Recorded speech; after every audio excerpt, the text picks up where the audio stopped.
We are going to continue our series on The Bible Explains, part 197.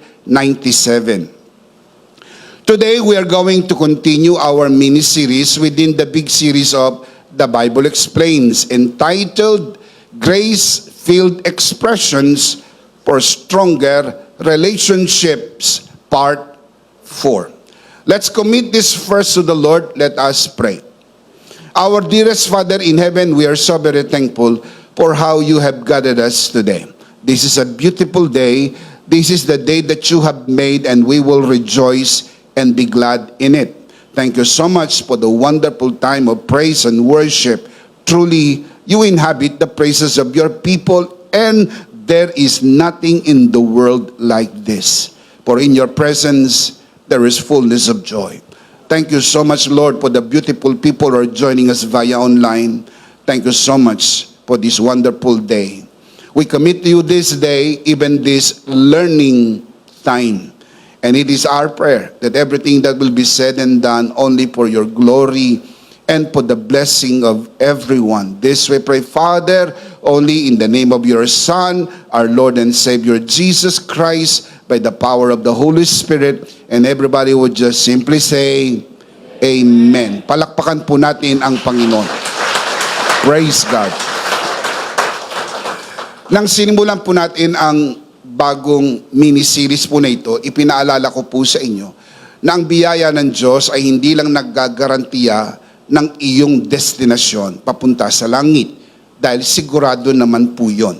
Pero ang biyaya ng Diyos ay patuloy na nagbabago ng buhay natin upang lalong gumanda ang ating pakikipagkapwa-tao, ang ating relasyon sa loob ng pamilya, ang ating relasyon sa ating mga kaibigan, kasama sa komunidad na ating ginagalawan. Ito ang dahilan kung bakit po pinag-aaralan po natin ito, na yung biyaya ng Diyos ay nakakaapekto ng ating pakikipagrelasyon sa mga tao sa ating paligid. Kaya mayroon tayong mga binibigkas na mga ekspresyon na kuminsan pangkaraniwan na lang sa atin as we relate with other people, not even realizing na ito po ay grace-filled expressions. Sa tuwing binibigkas natin ang mga ito, ay nag-e-express po tayo ng biyaya sa mga taong kinakausap natin at biyaya na rin sa atin na nagsasalita. Ang unang bahagi ng ating naging talakayan, part 1, we talk about thank you, a grace-filled expression of gratitude. Sa tuwing binabanggit natin, thank you, sa mga tao po sa paligid natin, we are expressing the grace of gratitude. Part 2, we discuss, you are a blessing to me, a grace-filled expression of appreciation. Sa tuwing binibigkas po natin ang linyang, you are a blessing to me. I appreciate you. Yun po'y mga salitang puno-puno ng biyaya upang i-appreciate ang biyaya ng Diyos sa atin sa pamagitan ng mga taong kinakasangkapan ng Diyos para pagpalain po tayo. Laging ilagay sa isip, ikaw ang target ng pagpapala ng Diyos. At kung paano ipararating ng Diyos ang kanyang pagpapala sa iyo, gumagamit po siya ng mga tao, kasangkapang mga tao sa paligid natin. Ang simpleng ngiti, ang simpleng mga gestures sa loob ng pamilya. Don't miss the opportunity. I appreciate that. Sapagat yun po'y grasya ng Diyos sa mga tao na ginagamit ng Diyos at para sa ating tumatanggap nito. Kaya nga, di ba, para sa ibang lingwahe, gracias. Ibig sabihin, thank you. Dahil ang thank you po ay grace. Laging tatandaan, may mga taong mababait sa paligid natin. Huwag nyo nang pansinin ang mga salbahe. I-focus nyo na lang sa mga mababait. Dahil kung magpo-focus po kayo sa mga salbahing mga tao, baka masira yung araw ninyo. Napakaganda ng araw na yan. It is good to be alive. It is good to enjoy the blessing of God today and every day of our lives. Can we say amen? Part 3, we talk about excuse me, a grace-filled expression of politeness and respect. I did emphasize, if you remember right, that politeness and respect are natural virtues that flowed out from you as a child of God. And I also said, kung natatandaan po ninyo, that being polite and respectful does not make you included in Christ. Because you are in Christ, you are polite and respectful.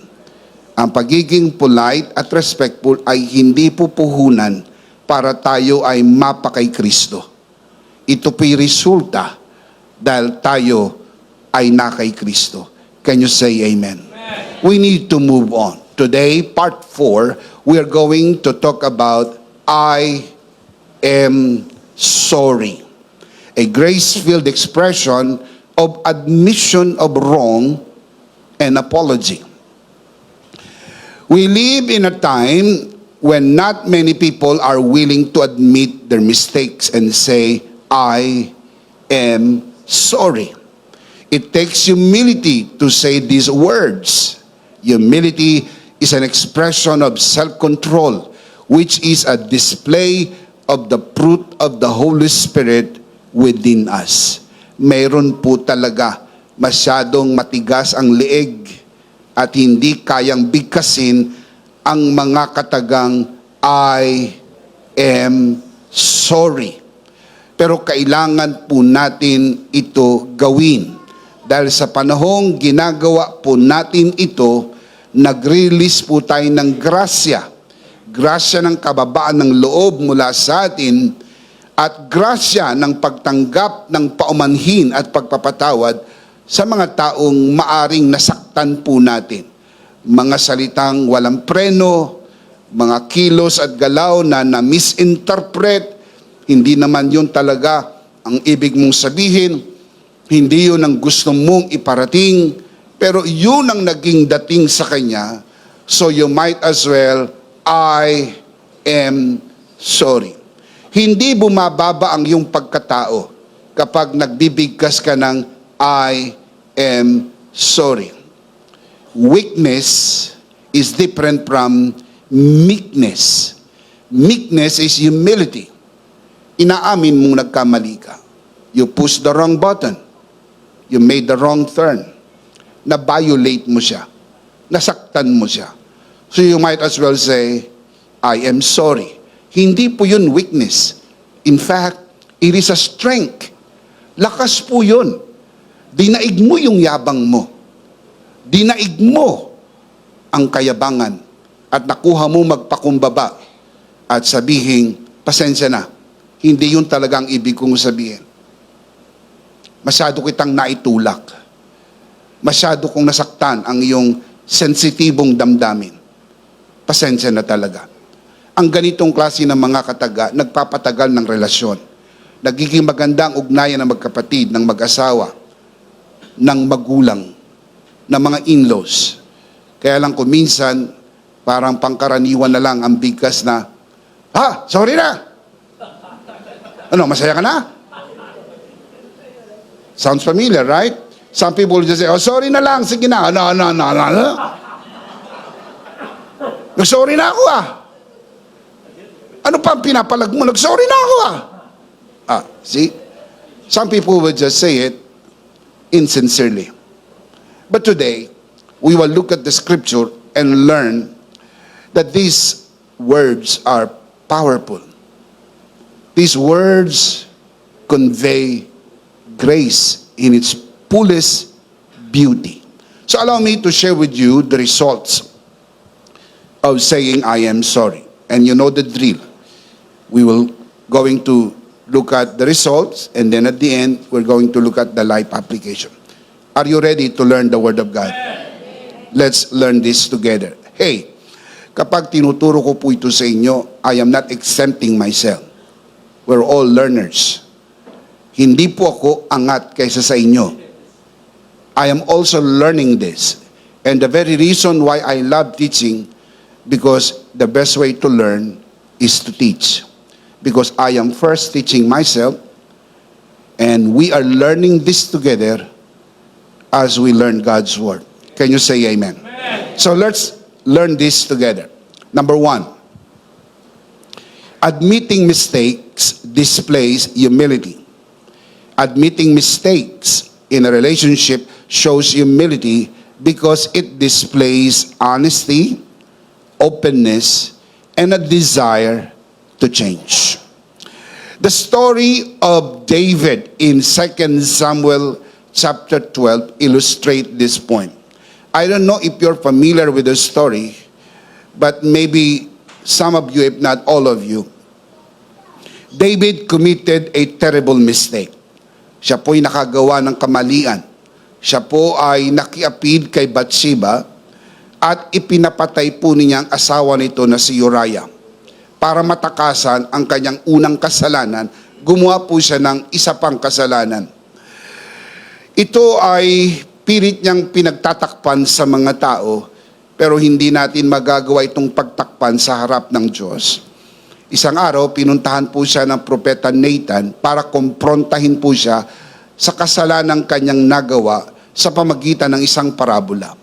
Walang kamalay-malay si David ng araw na yon ay kukumprontahin ng Diyos ang kanyang kasalanan.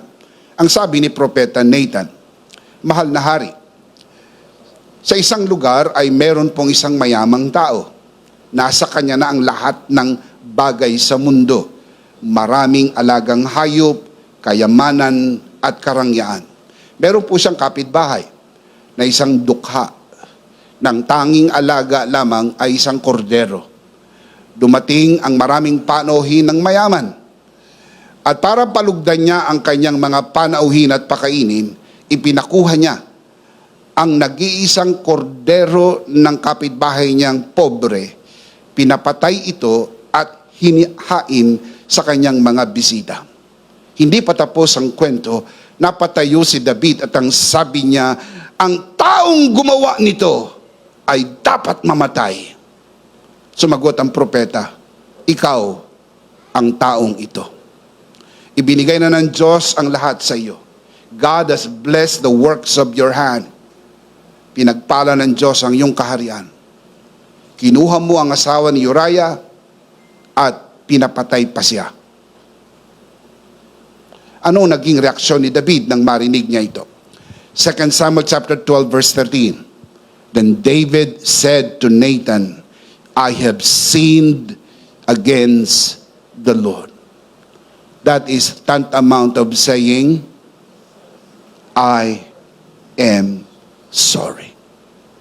Powerful, isn't it? It's in the Bible. Yung umamin tayo na tayo'y nagkamali. Kinukumpronta na tayo ng salita ng Diyos. Kinukumpronta ka ng mahal mo sa buhay.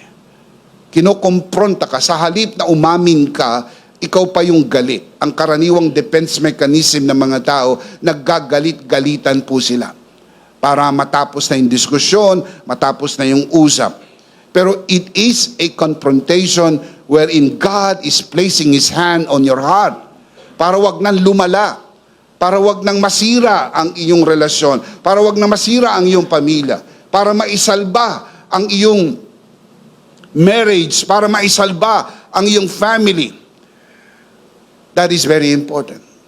Mga kapatid, napakahalaga po sa relasyon ang umamin tayo ng pagkakamali. Alam niyo po kung bakit?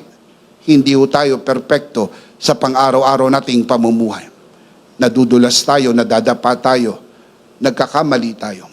Sa kabilang panig, ang partner na nadapa ay kailangan alalayan tumayo, huwag nang tadyakan at huwag nang tapakan. Sapagat together, you are committed to live together. Pero kailangan po merong admission. Nagkamali ako. Natagpuan ako sa kahinaan. Hindi ko napagtagumpayan. Patawarin mo ko. Pasensya na. Kung mapapatawad mo ko, ay magbabago ako at hindi na gagawin pang muli ang bagay na minsang nagawa. That is what life changes.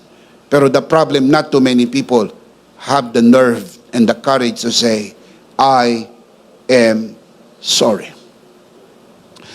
In the New Testament, the parable of the prodigal son captures this very well. Are you familiar with the story of the prodigal son? Maybe many of you but not all of you. This is one of the most famous parables of Jesus in the New Testament. Ang bunsong anak ay kumuha ng kanyang parte ng mana. Na makuha niya na ang parte ng kanyang mana, siya ay nagpakalayo-layo at nilustay ang kanyang kayamanan sa paluging pamumuhay. In short, naubos ang kayamanan na kanyang nakuha sa kanyang ama. At ng panahon yun, nagkaroon ng tagutom sa lupain kung nasaan ang tao na ito. At wala na po siyang pera. Iniwanan na siya ng kanyang mga kaibigan. Sapagkat alam nyo naman sa mundo, marami ka lang kaibigan habang marami kang pera. Pero pag wala ka ng pera, yung mga tunay na kaibigan ang nananatili. Pero the problem is, kakaunti lang yun. Yun po ay isa sa mga endangered species. Kaunti na lang talaga ang tunay na kaibigan. Ang mga kaibigan, kuminsan ang tawag sa mundo, kaibigang kanin. Bakit po sila tinatawag na kaibigang kanin? Dahil ang hinahanap ng kanin ay ulam. Lagi kang kailangan dahil may pakinabang sa iyo. Mapapakinabangan ka sa trabaho, mapapakinabangan ka sa dagdag na kita, mapapakinabangan ka, pero wala pong mutual relationship. Hindi tuwing nag-uusap sila, lagi na lang yung pagkakakitaan, magkano sa akin dyan, magkano kikitain ko dyan.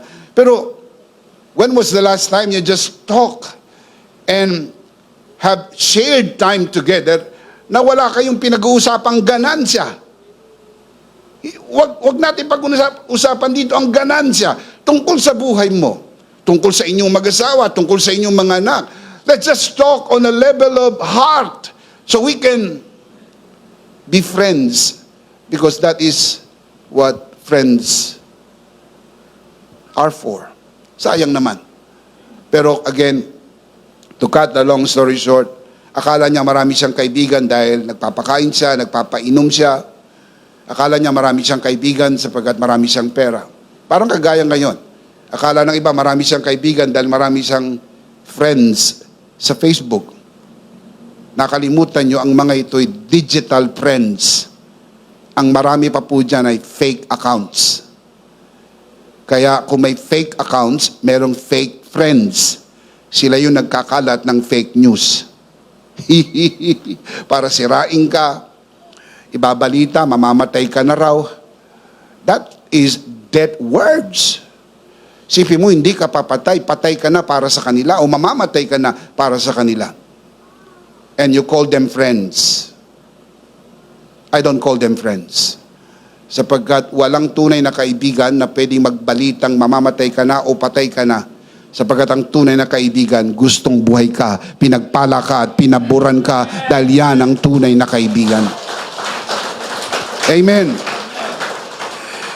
Luke chapter 15, verse 18 and 19 captures the idea very well. Doon sa kanyang lugmok na kalagayan, sobrang hirap. Sabi sa storya, kumakain na siya ng pagkain ng baboy dahil wala nang magpakain sa kanya. This is what the prodigal son said to himself, sa kanya sarili. I will set out and go back to my father and say to him, Father, I have sinned against heaven and against you.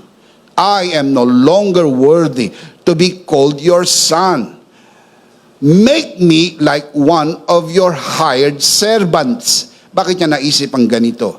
Kasi sabi niya sa bahay ng tatay ko, ang mga trabahante ay may nakakain. Ako dito, wala nang makain. So hindi na ako karapat dapat maging anak, babalik na lang ako at magmamakaawa, sana patawarin ako at gawin niya kong isang trabahador man lang para kahit paano may makain. Sa ganitong bagsak na kalagayan, ito ang kanyang naisip. Verse 20 to 21, he actually did that and said that to his father. It is one thing to think about it, it's another thing to actually say it. Luke chapter 15, verse 20. So what did the prodigal son do? So he got up and went to his father. But while he was still a long way off, his father saw him and was filled with compassion for him. He ran. The father ran to his son, threw his arms around him, and kissed him. Sabi sa Greek, kissed him repeatedly. Never stop. I miss my son. I love my son. Hindi yun nila pinag-usapan kung ano ang kamaliang nagawa. Hindi nagtanong ang ama kung paano mo ko dinirespect, kung paano ako napahiya, kung paano mo ko sinaktan. No. The father ran, threw his arms around the son, and kissed him repeatedly. Verse 21, the son said to him, Father, I have sinned against heaven and against you. I am no longer worthy to be called your son. Yun lang ang nasabi niya. Pinatigil na siya ng ama. Meron pang second part yung line na yon. Remember? Make me one of your hired servant. The father did not allow that. Why? Dahil tandaan ninyo, kahit anong kamalian ang magawa ng inyong anak, mananatiling anak po yan sa pamilya. Sapagkat yan ang pag-ibig na hindi kayang sirain ng anumang kamalian. Because love is always greater than sin. Our sin is great, but His love is greater. Palakpakan po natin ang Panginoon. Praise God. Amen. Well, to cut that long story short, sabi ng anak, Father, I have sinned against heaven and against you.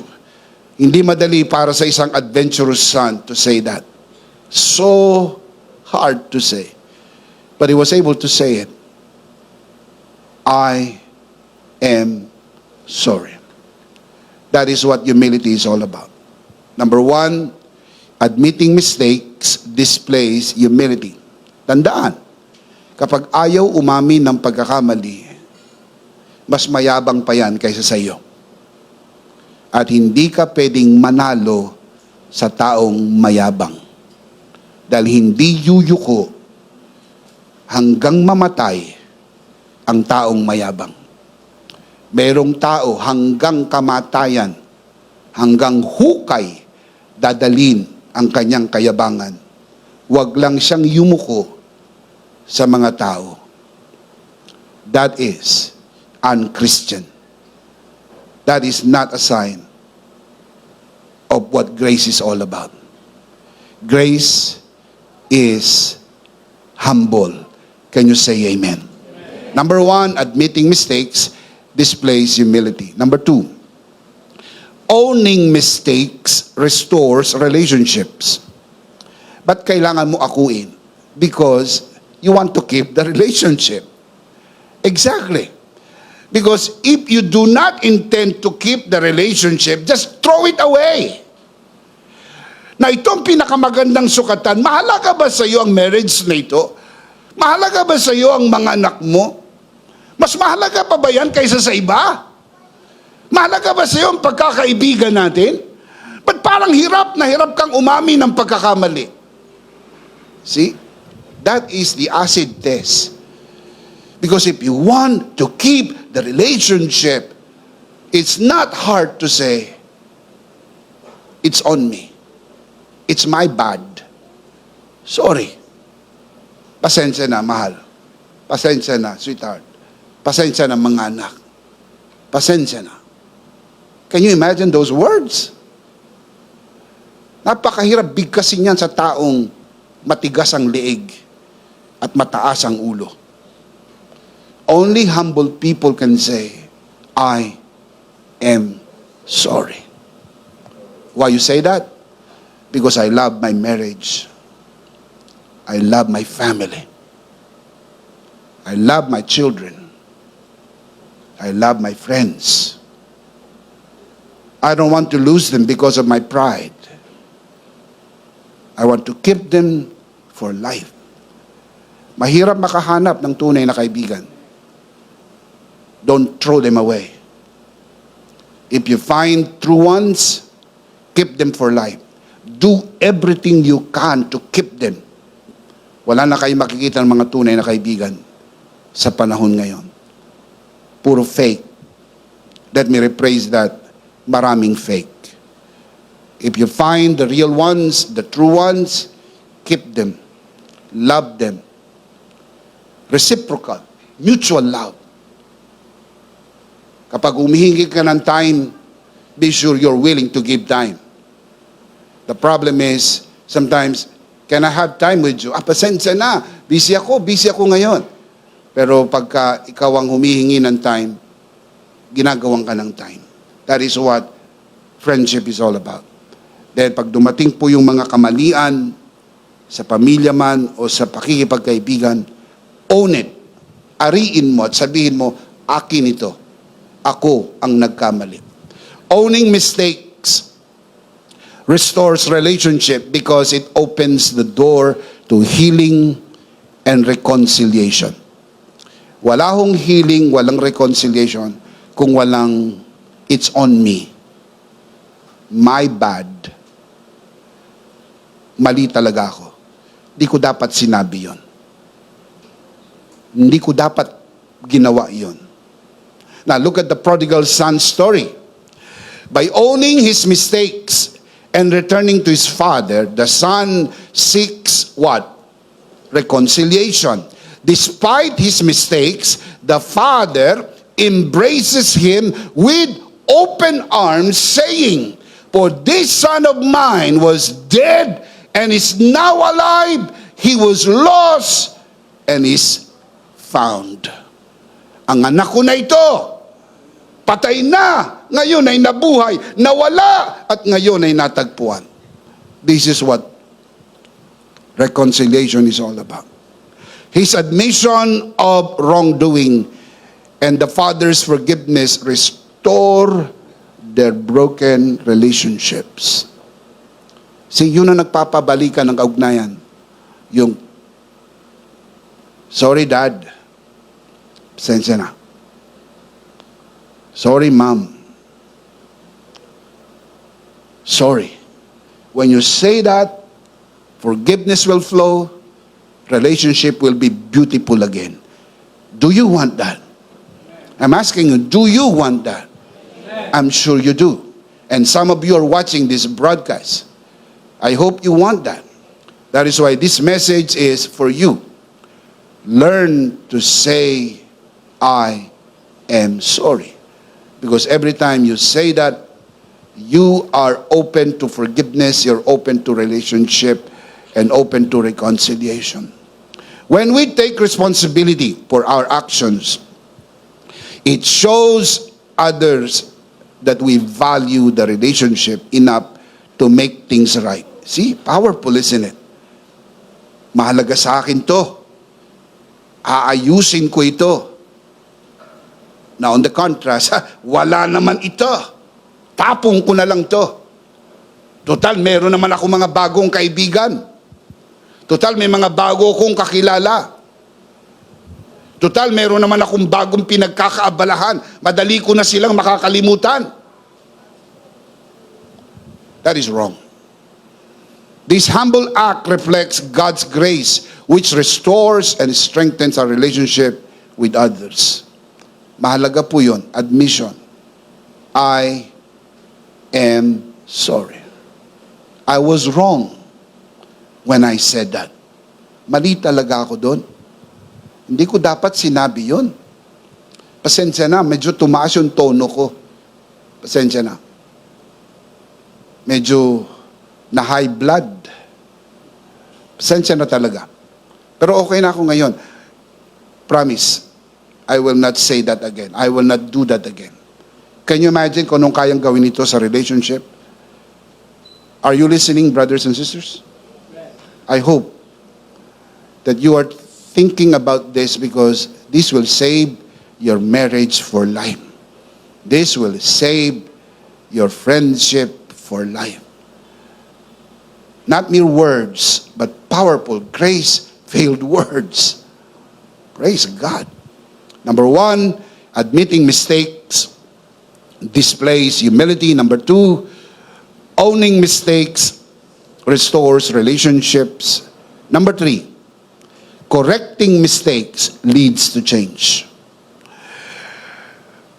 You have to admit, you have to own, and you have to correct.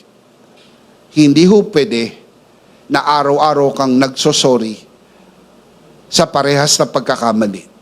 You are fooling people. Niloloko mo ko eh. Ano ba talaga gusto mo? Puno ng salop. Dapat ka nang kalusin. Sometimes, di natin alam, sincere ba itong tao na ito? Sorry ng sorry ng sorry. Araw-araw naman ako niloloko. Araw-araw naman ako sinasaktan. See? Yung pag-amin at pag-ako, hindi ho yun ang katapusan. Kailangan ituwid yung pagkakamali para wag nang maulit. Tama po ba yun? Yes. That is what grace is. Grace is not a license to commit sin. Grace is not a license to keep on hurting people. Hindi brusko ang biyaya. Maamo, mapagmahal ang biyaya. Can you say amen? Amen. Correcting mistakes through grace leads to change. When we admit our wrongs and seek correction, we allow God's grace to refine us and make us more like Christ. Now, make no mistake about this. Let me explain. The moment you got born again, your spirit is already like Christ. But your soul is in the process of becoming like Christ. The spirit is already like Christ. 1 John 4:17, Ephesians 4:24. But your soul, 2 Corinthians 3:18, is in the process of becoming more and more like Christ. So we can come to the point, we think like Christ, we act like Christ, we feel like Christ, and we do things like Christ. That is what the change is all about. Pero ang change na yan, sa soul, magsisimula sa isip. Anakaino, changing the mind. That is why metanoia is change of mind. The word repentance, ang Greek word metanoia. Meta, change, noia, from the word nous, mind. Change your mind. And the only thing that can change your mind is the Word of God. That is why it is important to go to church every Sunday and listen to the Word of God.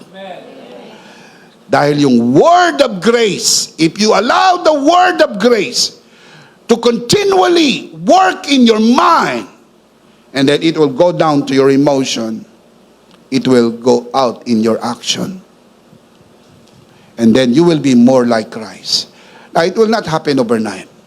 Dati ang hirap mo mag-sorry, naabot ka ng 1 taon. Ngayon, kalahating buwan na lang. At least nag-improve ka na. Then pagtagal-tagal, 1 buwan na lang. Wow, laki na na improvement mo ha. Mula sa 1 taon, 1 buwan. Ngayon, 1 linggo na lang. Then if you're growing, it will be just like that. The moment you made the mistake, you say, pasensya na. Remember the famous line, pasensya na, tao lang. Sapagkat nagkakamali po tayo. And then we learn from it, we move on. Proverbs chapter 12, verse 1. Whoever loves discipline loves knowledge, but whoever hates correction is, again, but whoever hates correction is, a stupid hates correction. Kaya kapag kinukorek mo, nagagalit. Stupid ang tawag po dyan. Stupid. Huwag mo nang tatagalugin. English na lang. Stupid. Para hindi masyadong masakit. Dahil pag tinagalog mo po yan, medyo masakit na ang dating. Dahil tayo ay nakakaintindi ng Tagalog. What is a stupid person? A stupid person is a person who repeatedly does the same thing but expects different results. Stupid yan. Yun ang lagi niyang ginagawa, pero gusto niya ibang resulta. That is stupidity to the highest level. Albert Einstein put it this way: if you always do what you've always done, you've always get what you've always got. You don't have to be a scientist to figure this out.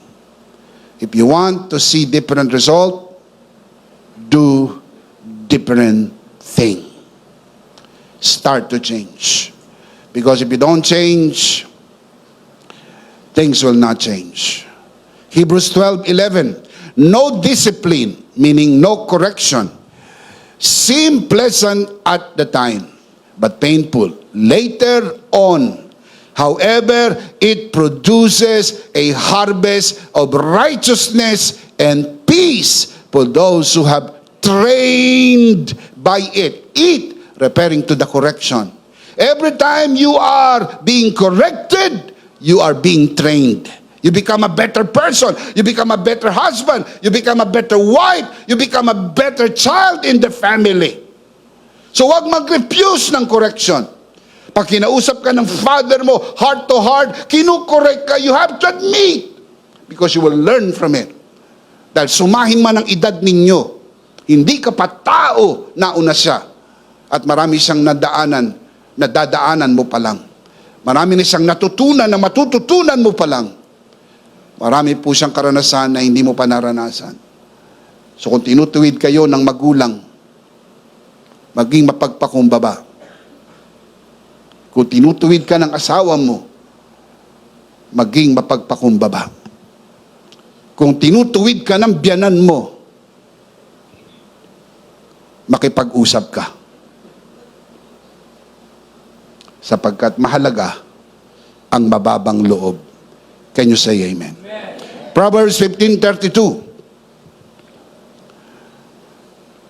Napakatahimik ng simbahang Katoliko na ito. parang matagal na yata kayong nakapag I am sorry. Proverbs 15:32. Those who disregard discipline despise themselves, but the one who heeds correction gains what? If you want to gain understanding, listen to correction. Pag sinabi mong mali ako, nagkamali ako, tinuwid ka nung napaggawan mo ng kamalian, aminin mo at magbago ka. Ang problema nung ikaw ay mag-sorry, tapos tinutuwid ka, nag-away kayo uli. Akala ko ba nagsosorry ka na? Nagsosorry ako pero wala kang karapatang sermonan ako. Nagsosorry ako pero wala kang karapatang pasakitan ako. Hindi kita sinisermonan, hindi kita pinapasakitan dahil gusto ko sana wag na ito maulit. Dahil ayaw kong palagi tayo nagkakagalit, ayaw kong palagi tayo hindi nagkakaunawaan. Kaya please, wag mo nang gagawin yan. Oh, please. Wag kang magpapatay ng cellphone. Please. See? Maliwanag yun. Uuwi ka ng maaga, please. Umuwi naman ako umaga na. Pinagsisimula ng di pagkakaunawaan, yung I am sorry, pero hindi naman nagbabago. Kailangan po bang magbago?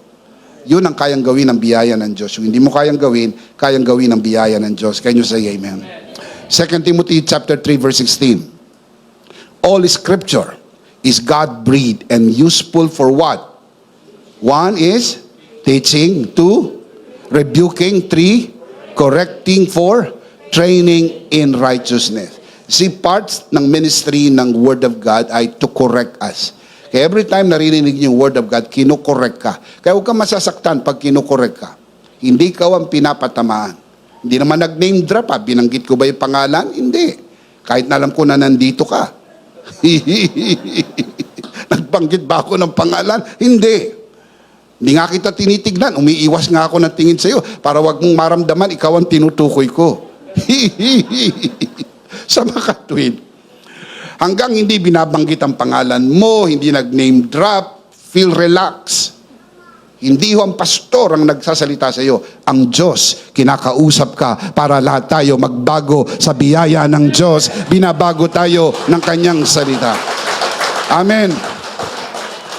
Look at the same verse from the New Living Translation. Beautifully worded. All scripture is inspired by God and is useful to teach us what is true and to make us realize what is wrong in our lives. It corrects us when we are wrong and teaches us to do what is right. To know what is wrong is one thing, but to do what is right is another thing. Sabi mo, mali ako. Mabuti naman inamin mo. Next time, gawin mo na yung tama. Can you say amen? That is beautiful. That is what Christian home is. That is a grace-filled relationship. This is just like little heaven down here. Alam niyo kung bakit marami mga taong gusto nang bumalik ang Panginoon? Kasi nabubuhay sila sa impyerno. Impyernong pag-aasawa, impyernong pamilya, impyernong pananalapi, kapos na kapos, hirap na hirap, isang kaig, isang tuka. Kaaway niya yung asawa niya, kaaway niya yung biyanan niya, kaaway niya yung manugang niya, pati barangay captain. Kaaway niya. Wala na siyang kabati. Tatanong ko sa inyo, sa ganyang kalagayan, di ba't gusto mo nang mapasa kabilang buhay? Pero what if you're enjoying the grace of God? Well, hindi natin gusto siya bumalik. Dahil kahit gusto natin, hindi. Nakatakda naman ang kanyang pagbabalik. Pero habang hinihintay natin ang kanyang pagbabalik, nai-enjoy natin ang biyaya ng Diyos araw-araw ng ating buhay. Shout amen! Bakit maraming mga asawa ang ayaw umuwi ng maga? Halos babad na babad doon sa trabaho. Kahit wala ng trabaho, gusto pa rin mag-standby sa trabaho. Ayaw umuwi. Sapagkat hindi sila nakakaramdam ng pamilya sa loob ng kanilang bahay. Hindi dahil ang problema yung kanyang asawa at mga anak. Dahil siya ang problema. Mga kapatid, madaling magturo. Sila ang problema. Pero every time nagtuturo ka, mas malamang ikaw ang problema. Dahil kung sila ang problema, dapat naayos mo na. Kaya hindi maayos ang problema, ikaw talaga ang problema. Ang hindi natin kayang ayusin ang biyaya ng Diyos. Palakpakan si Lord. Praise God. Amen.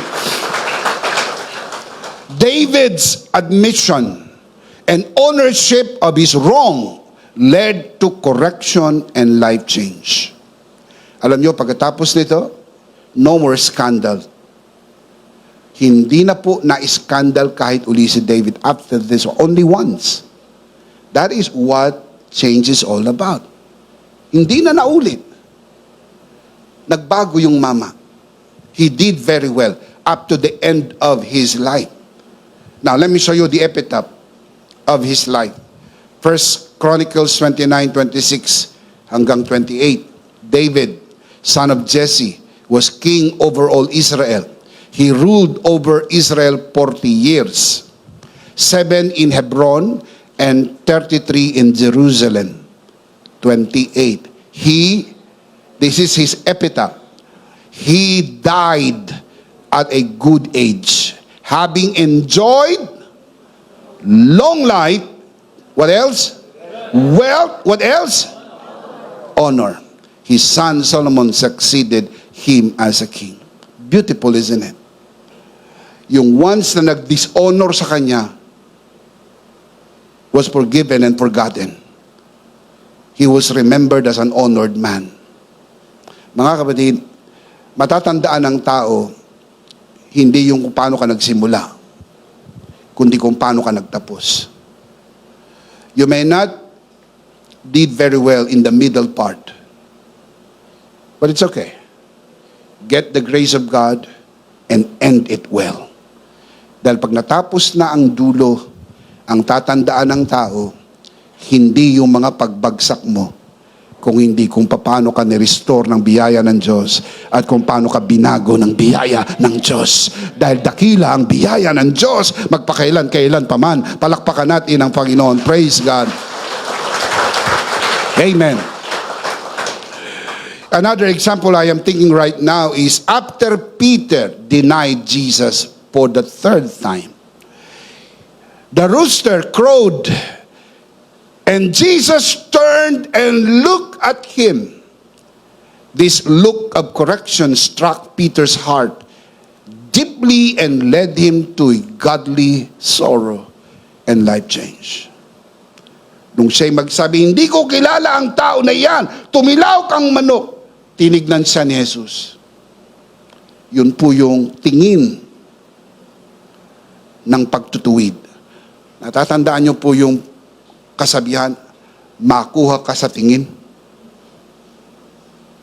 Minsan may mga asawa at may mga tatay na hindi masyadong masalita. Pero pag tinignan ka, nanunuot.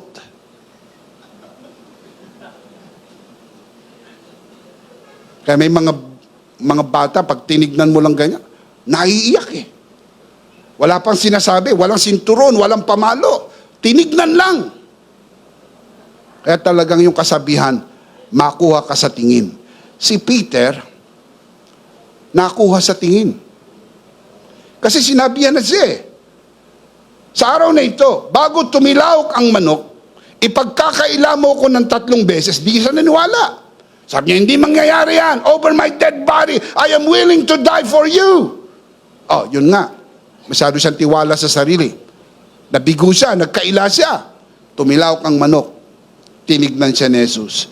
Tignan ninyo ang verse. Luke chapter 22, verse 16. Peter replied, kausap niya yung mga tao doon sa labas, sa outer court. Peter replied, "Man, I don't know what you're talking about." Just as he was speaking, the rooster crowed. Hindi ko kilala yan. Hindi ko kilala yan. Tumilaw kang manok. Look at the next verse, verse 61. The Lord turned and looked straight at Peter. Anong ibig sabihin ng tingin? I told you. Now, you know. See, pinag-usapan na natin yan. Sinabi ko na sa iyan. Minsan may mga aksyon na hindi lang ho sa salita. Kung yung tinigdan ka, may kahulugan yung tingin na yun. Look what happened. Then Peter remembered the word of the Lord had spoken to him before the rooster crows. Today, you will disown me how many times? 3 times. And he went outside and what did he do? Wept bitterly. Ramdam niya yung kanyang kamalian. Ramdam niya yung kanyang kayabangan. Ramdam niya yung kanyang pagmamayabang. Kaya ko to, kaya ko to. Hindi ako matukso, hindi ako madapa, malakas ako. Hindi ko gagawin yan, hindi ko gagawin yan, etc., etc. Look what the scripture said. 2 Corinthians chapter 7, verse 10, pinaliwanag ni Paul kung ano ang tunay na kalumbayan o yung nakalungkutan kapag nagkakamali ka. Godly sorrow brings repentance. Repentance, metanoia, change of mind. That leads to what? Godly sorrow leads to change. Hindi yung iyak ka ng iyak ka ng iyak ka ng iyak, bukas gagawin mo na naman. Sorry ka ng sorry ka ng sorry, bukas gagawin mo na naman. Hindi yan totoo na pagsusori. Dahil ang totoo na pagsusori, pag-aamin ng pagkakamali, umiiyak ka man o hindi, ay bukas, iba na ang gagawin mo. Hindi na yan ang gagawin mo. Hindi ka na pupunta sa lugar na yan. Naunawaan niyo po ba mga kabiyaya? Godly sorrow leads to life change. Look at this. And leaves no regrets. May contrast. But, there is another kind of sorrow. But, worldly sorrow brings what? Death. Yan po yung naramdaman naman ni Judas. Dala niya yung pera. Tinapo niya doon sa temple court. And he said, I have sinned. I have betrayed an innocent blood. And he wept bitterly. The same with Peter. But Judas went out and hung himself. Peter did not do that. Mga kapatid, walang problem sa forgiveness ni God. I believe with all of my heart that God can forgive Judas. But the problem with Judas is he cannot forgive himself.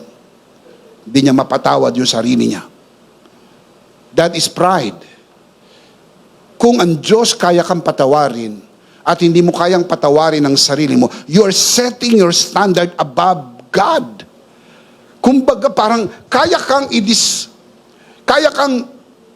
patawarin ng Supreme Court, pero hindi ka kayang patawarin ng Regional Court, Trial Court, RTC. And that is unconceivable. The higher court will always be the final. Kaya kung hindi ka mapatawad ng RTC, tapos pinatawad ka ng Supreme Court, that will stick. Kasi yun ang final. Kung hindi mo mapatawad ang iyong sarili, hindi ka mapatawad ng mga tao sa paligid mo, at alam mo, pinatawad ka na ng Diyos, that is more important. Dahil at least pinatawad ka ng Diyos. At kung pinatawad ka ng Diyos, patawarin mo na rin ang iyong sarili. At mula sa araw na yan, magbago ka na. At kapag nakita ng mga mahal mo sa buhay na nagbago ka na, hoping against all hope, they can also forgive you and restore a wonderful family. Can you say amen? Amen. Let's see them again. Meron pong 3 results of saying, I am sorry. Number 1, basahin natin malakas, sabay-sabay. Number 1. Number 2. Number 3. Admission, owning, and correcting. You have to admit, you have to own, and you have to correct. Ang end result, life change. Now, let me give you the life application so we can see life change. Number 1, own your mistakes and don't blame others. Yun ang totoong pag-amin. Huwag ka nang manisi. Huwag ka nang manisi. Own your mistakes with humility and grace. Trusting that God's forgiveness, even through those you have wronged, empowers you to grow and change without shifting the blame to others. Dali kasing manisi. Napakadali po. Scapegoat po kasi yan eh. Kaya ako itong nagawa dahil ikaw eh. Kaya ako natukso dahil pag-uwi ako, amoy bawang ka. Na hindi mo naisip na kaya siya amoy bawang dahil ginagawa niya yung bawang para sa iyo. Anong gagana? Laging epicacin oil ang nakapahid sa'yo. Epicacin oil. Oh. So, tapos pagpasok ko sa opisina, may mga bata, magaganda, basa pa ang buhok. Oh. Sisihin mo ba ako? Ano, magtatalo ba tayo dito o nagsosorry ka? Hindi ka nagsosorry. Dahil kung nagsosorry ka, you don't have to put the blame to others. Love is greater than that. Amoy bawang. Amoy sibuyas. Oh. Mabuti nga, yun lang ang amoy, hindi amoy lupa. Oh. Paano kung sumagot yung asawa mo, ako amoy bawang ako, ikaw amoy lupa ka. Amoy alimoom. Bitak-bitak na lupa. O, sakay pupunta. Subukan mo, sakay pupunta ang dalawa. Kahit barangay captain, hindi kayo mapagbabati. Tapos tatawag kayo sa pastor. Yung pastor nananahimik, guguluhin nyo. Oh. Hindi pa nga ayos yung problema ng pastor doon sa asawa niya. Ayusin niya. Ayusin niya problema sa iyo. Oh. Yan, laking problema, di ba? Patong-patong na problema. Pilit inaayos ng pastor yung problema ninyo. Siya nga, hindi pa rin makauwi sa bahay. Oh. May iwasan lahat ng problema na yan. Kung mababa lang ang loob. pasensya na. Nagkamali ako. Patawarin mo ko. Tapos na. May pag-amin. Pero yun ay unang hakbang pa lang. Had Adam and Eve not played the blaming game after eating the forbidden fruit, it could have resulted in a different outcome. Nobody knows. Yan lang naman po ay maaring maglaro sa isip ninyo sapagkat nang hinanap ng Diyos si Adam, Adam, where are you? Nagtago siya. Sabi ni Adam, I heard you in the garden. I hid because I am afraid. Why? Why are you afraid? Did you eat the forbidden fruit? Kinain mo ba yung bawal na bunga? The simple answer is, yes. Kinain ko po. Ang sagot niya, yung babae na ibinigay mo sa akin. Actually, ang sinisisi niya, hindi lang yung babae, si God. Kung di mo ako binigyan ng babae na ito, hindi ako nagka-problema. Problema tong babae na to. See? Nung kinumpronta yung babae, anong ginawa mo? Yung ahas! Di ba? Tinanong yung ahas, walang masisisi. Ganyan ang buhay. Sisihan. Kasi, kaya ako nakagawa ito, kaya ako nagawa ito, kaya ganun, etc. Magulo ang mundo pag walang gustong umamin. It must stop on me. Ako, inaako ko ito. Ako lang ito. Ako. See? That is the admission. And that is what humility is all about. Number 2, speak the words, I am sorry sincerely. Huwag yung pabalagbag. Sorry na. Ano, masaya ka na? Ay, mga patutsada pa. Parang kala ko pa nagsusorry ka ngayon, inaaway mo na naman ako. Pag sinabi mong, I am sorry, it must be very sincere. Speak the words, I am sorry, not just as mere apology, but as a humble admission of the hurt caused. When coupled with godly sorrow, these words open the door to forgiveness, healing, reconciliation, and the grace to move on. Kaya hindi po kayo maka-move on, I'll tell you why. Walang closure. Walang closure. You know, walang closure, there is no admission. I did the wrong thing. I am sorry. We need to close this and we need to move on.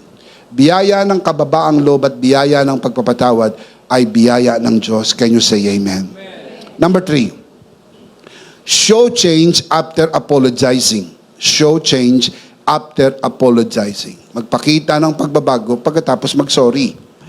True apology and repentance go beyond words. Show change after apologizing by reflecting God's grace in your actions and allowing His mercy to transform your heart and relationship. That is exactly what happened in the life of Zacchaeus. Nung siya po ay nabigyan ng pansin at siya po ay nabigyan ng opportunity to receive the grace of God. Luke chapter 19 verse 8, but Zacchaeus stood up and said to the Lord, Look, Lord, here and now I give half of my possessions to the poor, and if I have cheated anybody out of anything, I will pay back 4 times the amount. I am sorry, ako'y naging ganid. I am sorry, ako'y naging kuripot. I am sorry, ako'y naging makasarili. I am sorry, nalamangan ko kayo. Pero sabi niya, kalahati ng kayamanan ko ibibigay ko sa mahihirap. At kung may nadaya ako, papalitan ko ng 4 na ulit. Hindi ho salitang I am sorry lang, kundi nagbago ang kanyang buhay. How did Jesus respond? Verse 9, Jesus said to him, Today, salvation has come to this house. Today, change has come to this house. Today, reconciliation has come to this house. Today, salvation has come to this house. Today, change has happened to your marriage, family, relationship. Why? Kasi meron pong pag-amin ng pagkakamali at meron pong pagbabago ng buhay. Can you say amen? Let's see them again. Ito po ang tatlong life application na pwede nating gawin ngayong alam na natin ang resulta ng pagsasabi ng I am sorry. Malakas, sabay-sabay. Umupo ng maayos, isuot ang sinturong pangkaligtasan. Ready, let's read these applications out loud. Number 1. Number 2. Number 3. Own your mistakes and don't blame others. Speak the words, I am sorry, sincerely. Show change after apologizing.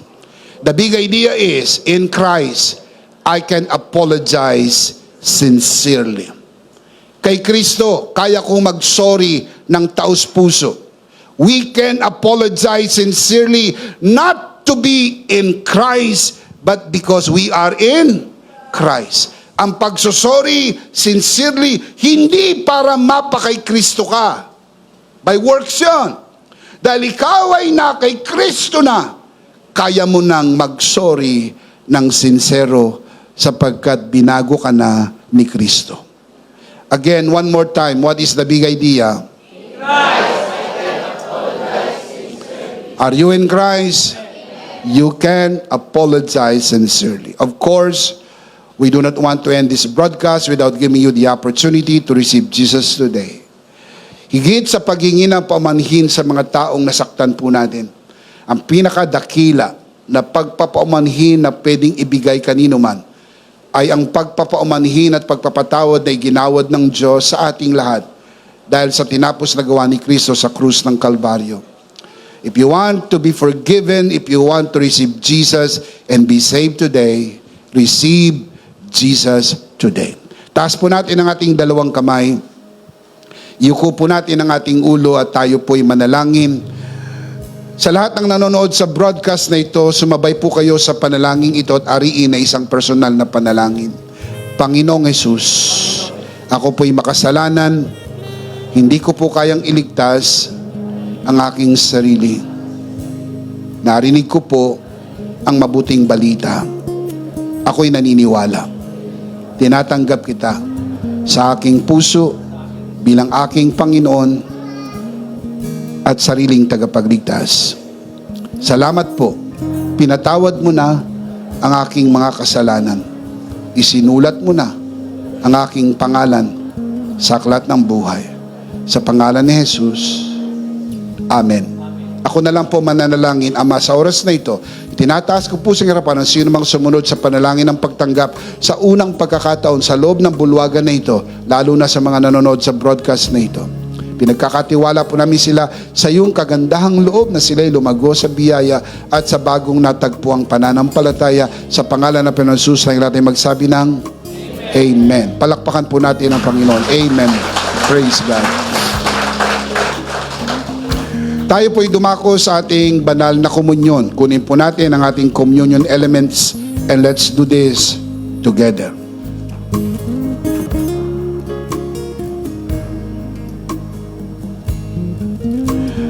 Alright, let's do this together mga kabiyaya. Hawak-hawak po natin ang pinakamakapangyarihang simbolo ng tinapos na gawa ni Kristo sa krus ng Kalbaryo. Itong aral na tinanggap ko sa Panginoon at ngayon naman ay binibigay ko sa inyo. Nang gabing siya'y pagkanuloy dumampot siya ng tinapay. Kanyang pinagpira-peraso at kanyang sinabi, ito ang aking katawan na pinagpira-peraso dahil sa inyo. Gawin niyo to bilang pag-alaala sa akin. Sabay-sabay po natin gawin.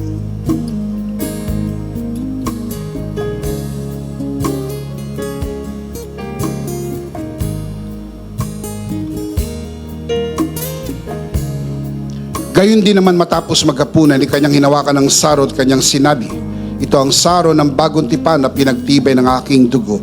Gawin niyo to bilang pag-alaala sa akin. Sabay-sabay po natin gawin.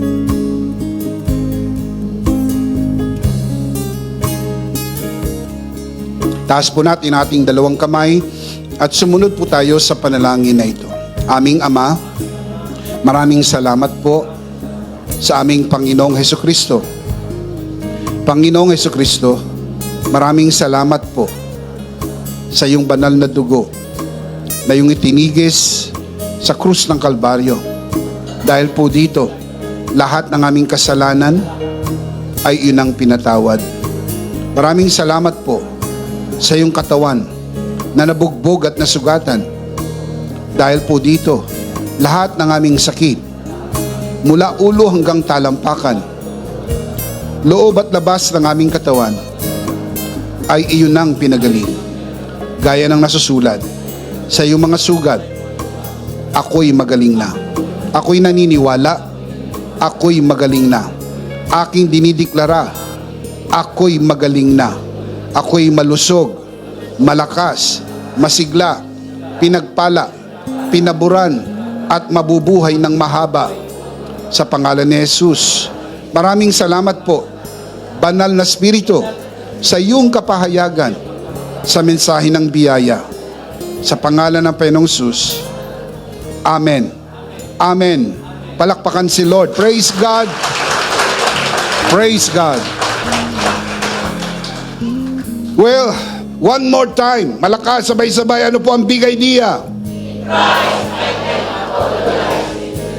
Are you in Christ? You can apologize sincerely because grace is greater than all mistakes. Can you say amen? One more time. Malakas, sabay-sabay. Ano ang big idea? Mas malakas pa. Last of all, let me speak to your heart, you who are watching this broadcast. If this broadcast has blessed you, and if not asking too much, I would like you to bless this ministry with your love offering, so that together we can reach the world with the message of full grace. And from the bottom of our hearts here at EMI, we would like to say, thank you for giving to the Lord.